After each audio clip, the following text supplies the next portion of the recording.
Hi hello నమస్తే. ఈరోజు మనం స్వర్ణగిరి టెంపుల్ దగ్గర ఉన్నాం. నేను మీ కాళేశ్వరరావు. మరి ఈ టెంపుల్ విశేషాలను అడిగి తెలుసుకుందాం.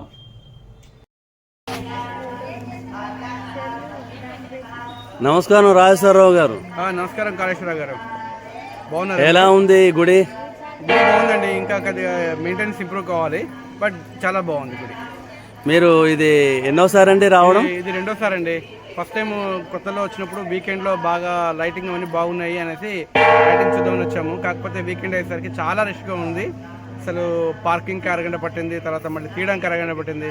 సో అందుకని క్రౌడ్ లేనప్పుడు వద్దామనేసి వాళ్ళ పొద్దు బయలుదేరి మా చిన్నక్కని మా చిన్నతో కలిసి వచ్చాను నేను గుడికి. చాలా సంతోషం అండి. మరి మొదటి దానికి అంటే రెండోసారి దర్శించుకునే దానికి తేడా ఏమైనా కనిపించిందా? తేడా అంటే మొదటిసారి అప్పుడు చాలా రష్ ఉంది కదండి, పూర్తిగా చూడలేదు, ఓన్లీ దేవుడిని ఒక్కటే చూసాము. ఇప్పుడు చుట్టుపక్కల ఏమున్నాయి అన్నీ కూడా చూస్తున్నాము, ఎలా ఉంది ఏంటి. తర్వాత అదేంటి దశావతారాల విగ్రహాలు పెట్టారు, చాలా బాగుంది మెట్లెక్కేటప్పుడు. సో చూస్తున్నాం అంతా. ఇంకా పూర్తిగా చూడడం పూర్తిగా లేదు. ఈ లోపల మీరు ఇంటర్వ్యూ తీసుకున్నారు. నమస్కారం పద్మావతి గారు. నమస్కారం అండి. చెప్పండి మీ అనుభవాలు ఈ దేవాలయ దర్శనం చేసిన తర్వాత. మొట్టమొదటిసారి స్వర్ణగిరి దేవాలయం చాలా బాగుంది అంటే అందరూ అనుకుంటుంటే విని తప్పకుండా చూడాలి అని ఉత్సాహంతో పొద్దున్నే మా అన్నయ్య తమ్ముడితోటి బయలుదేరి ఇక్కడికి వచ్చాము.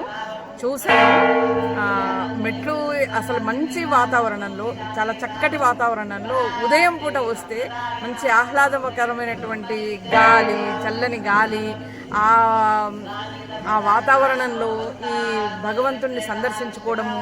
ఈ స్వర్ణగిరి దేవాలయాన్ని చక్కగా మెయింటైన్ చేస్తున్నారు, కానీ ఇంకా మెయింటెనెన్స్ శుభ్రతలో ఇది ఇంప్రూవ్ అవ్వాల్సిన అవసరం అయితే ఉంది. కానీ ఇప్పుడే కదా మొదలుపెట్టింది. ఇంకా ముందు ఇంప్రూవ్ అయ్యి జనాలందరికీ చాలా సంతోషాన్ని, చాలా ఇక్కడ భక్తికరమైనటువంటి వాతావరణం కనిపిస్తుంది. మంచి పాజిటివ్ వైబ్రేషన్స్ ఉన్నాయి. వెంకటేశ్వర స్వామి విగ్రహము చాలా సుందరంగా, చాలా మనసుకు నిండుగా అనిపిస్తుంది. స్వామివారిని చూసినప్పుడు అందరూ తప్పకుండా చూడాల్సిన ప్రదేశము ఈ టెంపుల్, స్వర్ణగిరి టెంపుల్. సంతోషం అండి. థ్యాంక్ యూ అండి. Thank you so much. నమస్కారం అండి. నమస్తే.